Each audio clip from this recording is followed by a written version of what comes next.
mewujudkan, mendistribusikan umat Islam yang merupakan kepanjangan tangan dari musuh-musuh Islam.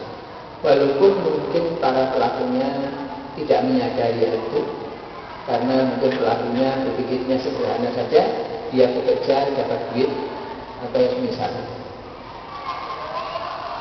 Kemudian sebelum dilanjutkan juga di sini di samping ada beberapa kekurangan, tentunya tidak apa-apa.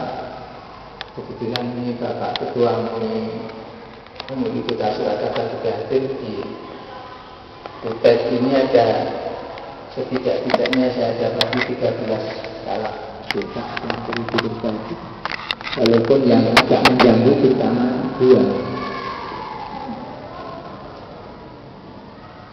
Kalau misalnya ada bilang semangkuk betul, Bapak cetak, saya sudah menyiapkan di halaman berapa saja jasa cetak.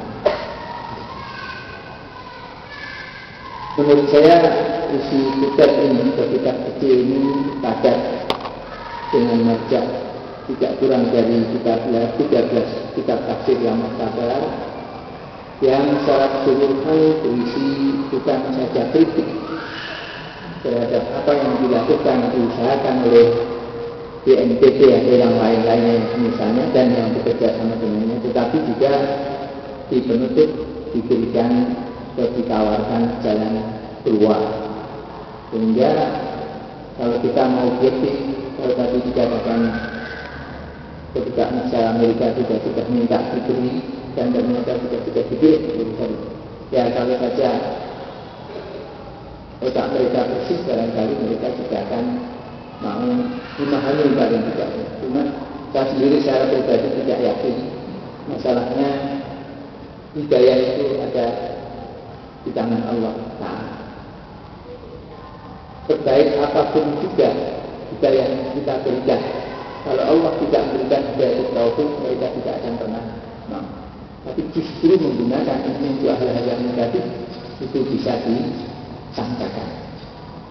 Apa lagi artinya cuma maaf MUI Kota Surakarta, Rasulullah Sallallahu Alaihi Wasallam yang bersih, yang langsung menerima wahyu dari Allah Ta'ala itu didustakan, dibohong-bohongi, difitnah dengan fitnah yang apalagi kalau cuma MUI Kota Surakarta.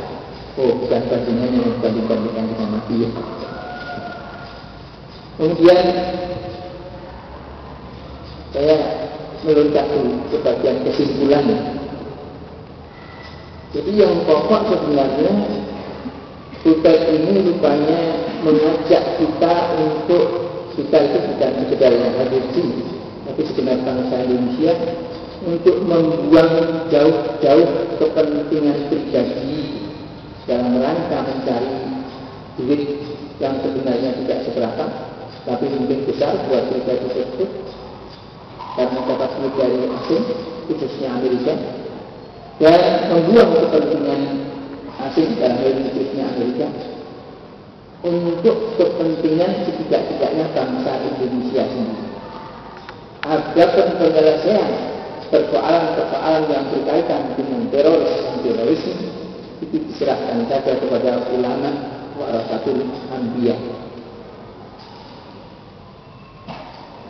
Cuma perlu dijelaskan kenapa saya katakan ulama warasatul anbiya. Kalau orang-orang yang biasa ngaji di pesantren dulu sering mendengar dari ucapan dari Al-Ghazali dan lain yang mengatakan bahwa ulama itu ada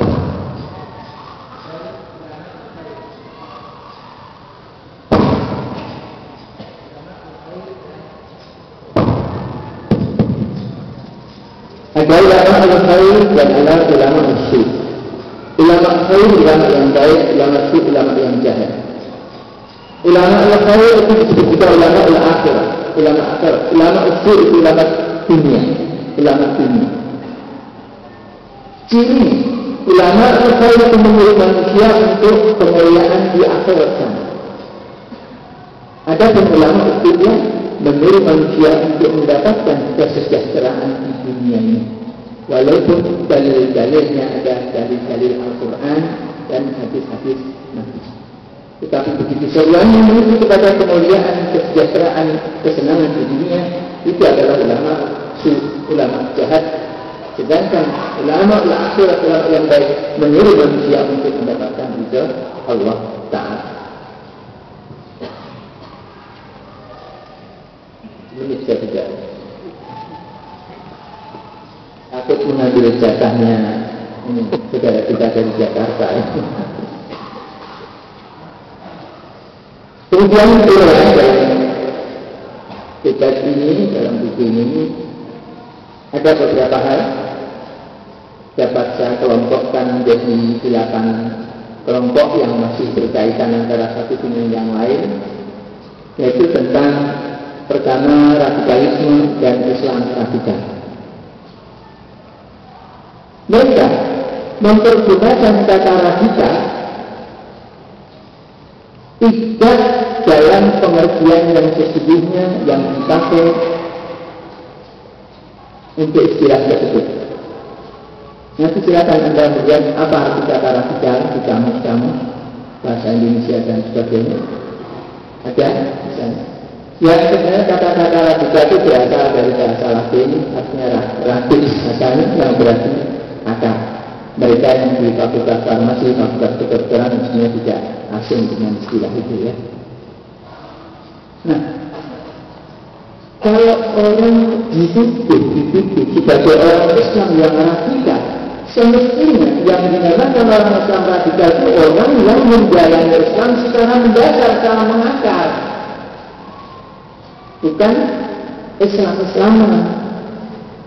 Kalau mereka mengatakan begitu, mereka mau mengadakan deradikalisasi, artinya mereka menginginkan supaya orang Islam ini menjalani al-Islam ini secara formal saja, sekedar menjalani rukun Islam, maaf ya, sholat ya, syukur sampai lima, jengklat-jengkrik juga cukup.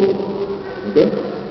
Tidak ada kaitannya dengan inna sholata tanha 'anil fahsya'i wal munkar, tidak ada kaitannya. Aqimus sholata li dzikri, tidak ada kaitannya. Bahwa sholat itu untuk mengingat Allah, kemudian mencegah dari yang munkar, tidak ada kaitannya, tidak perlu. Karena yang diperlukan untuk formalitasnya saja. Yang penting sholat, apalagi kalau punya duit, kaji. Nah, kan sudah memenuhi persoalan-persoalan tersebut. Bulan puasa ya, di luar-luar ini jangan makan, warung-warung tertentu ditutup.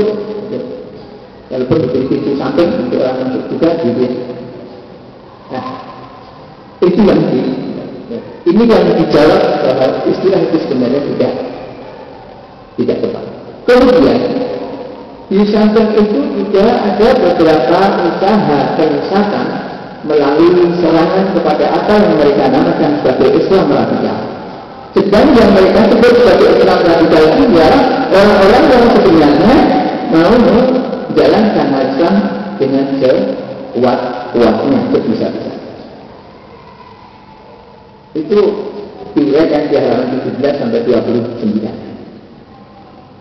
Kemudian ada tafsir ayat-ayat Al-Quran dan hadis yang memang sengaja dipergunakan oleh orang-orang yang pernah belajar tentang Islam, kemudian diperalat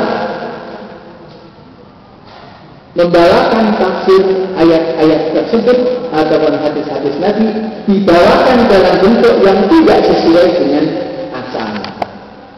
Mereka gunakan itu untuk perkara-perkara yang meridokan kepada kehendak orang-orang yang memesan supaya orang Islam jangan berbuat radikal menurut istilah mereka. Salah satu hal yang nanti tidak akan disebutkan itu ialah tentang mengkritik usaha untuk menjadi syahid. Jadi karena yang mereka katakan sebagai orang Islam radikal itu berusaha untuk mati syahid, lalu mereka katakan bahwa itu usaha itu merupakan usaha yang tidak benar. Bahkan juga mengatakan di sana usaha untuk jihad, usaha untuk menegakkan, berjuang menegakkan kalimat Allah, mereka usahakan untuk mereka anulir. Di antaranya dengan menekankan bahwa tidak semua ayat di dalam Al-Quran yang menyebut soal jihad itu berarti berperang. Maka sebagai jawabannya di dalam kitab ini disebutkan ayat-ayat Al-Quran ini loh, ayat-ayat Al-Quran yang menyebutkan soal jihad bisa dengan makna jihad atau bisa dengan secara umum ada berarti kita perang. Tetapi juga banyak ayat di dalam Al-Quran yang menerangkan bahwa di sana ada perintah dengan jelas kita, artinya berperang. Bahkan di ayat yang lainnya sebenarnya juga bukan cuma kita, bahwa bahkan dikatakan waqatiluhum